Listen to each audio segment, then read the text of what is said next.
ఓం విఘ్నేశ్వరాయ నమః. శ్రీమద్భాగవతము 29వ అధ్యాయము. యజ్ఞవరాహమూర్తి అయి వచ్చి భూమండలాన్ని పైకెత్తాడు. అప్పుడు స్వామి అది నీటిలో నిలబడటానికి దానికి ఆధారశక్తి ఇచ్చాడు. ఆ ఆధారశక్తిని ఇచ్చి మూపుని పైకెత్తి నిలబడ్డాడు. అలా గోళ రూపంలో ఉన్న భూమండలాన్ని పైకెత్తేసరికి భూదేవి పొంగిపోయి గాఢంగా ఆలింగనం చేసుకుంది. తత్ఫలితమే నరకాసుర జననము. ఈ దృశ్యాన్ని చూసిన ఋషులు పరమాత్మను అనేక విధాలుగా స్తోత్రం చేశారు. అప్పుడు స్వామి వారందరికీ అభయమిస్తున్న సమయంలో హిరణ్యాక్షుడు యుద్ధానికి వచ్చాడు. ఇద్దరి మధ్య భయంకరమైన యుద్ధం జరిగింది. ఒక స్థితిలో హిరణ్యాక్షుడు ప్రయోగించిన గద ప్రహారానికి స్వామి చేతిలో గద జారి కింద పడిపోయింది. అప్పుడు వాడు, నేను ఆయుధం లేని వాడితో యుద్ధం చెయ్యను అన్నాడు. అతని ధర్మానికి స్వామి ఆశ్చర్యపోయారు. వెంటనే స్వామి సుదర్శన చక్రం స్మరించారు. అప్పుడు చతుర్ముఖ బ్రహ్మగారు, స్వామి నీ వినోదం చాలు, మాకు భయం వేస్తుంది. వాడు నిన్ను అలా గదతో కొడుతుంటే మేము చూడలేకపోతున్నాము. వాడిని సంహరించి ఉద్ధరించు. వాడికి ఒక శాపం విమోచనమైపోతుంది అన్నారు. అప్పుడు స్వామి సుదర్శన చక్రం ప్రయోగిస్తే వాడు ఒక పెద్ద గదను ప్రయోగించాడు. ఆ గదను స్వామి అలవోకగా పట్టుకొని నిలిచి అవతల పారేశారు. పిమ్మట ఆదివరాహమూర్తి హిరణ్యాక్షుడి గుబ్బ మీద ఒక లెంపకాయ కొట్టారు. అంతే, వాడు కింద పడిపోయాడు.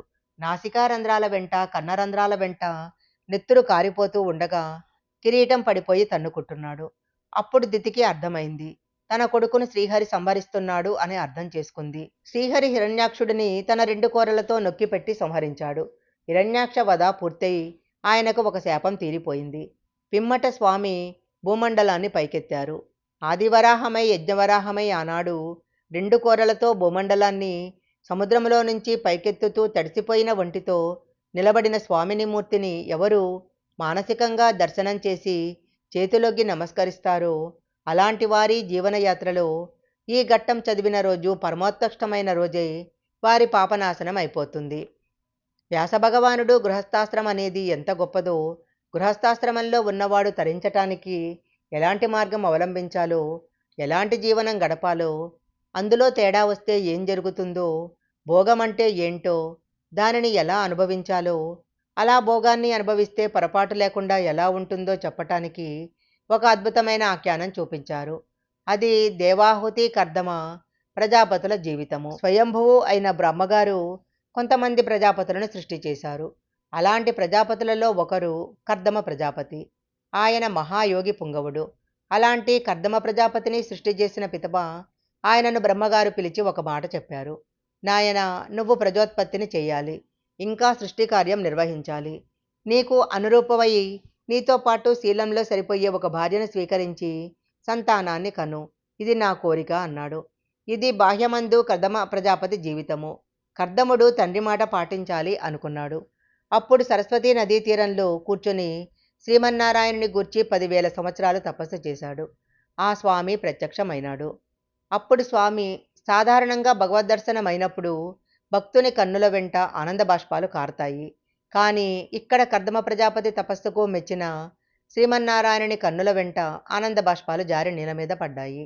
అది ఎంత విచిత్రమైన సంఘటన అంటే, ఆయన కన్నుల వెంట కారిన బాష్పబిందువులు ఎక్కడ పడ్డాయో ఆ పడిన చోట ఒక సరోవరం ఏర్పడింది. అది సరస్వతీ నదిని చుట్టి ప్రవహించింది. ఈ సరోవరాన్ని బిందు సరోవరము అంటారు.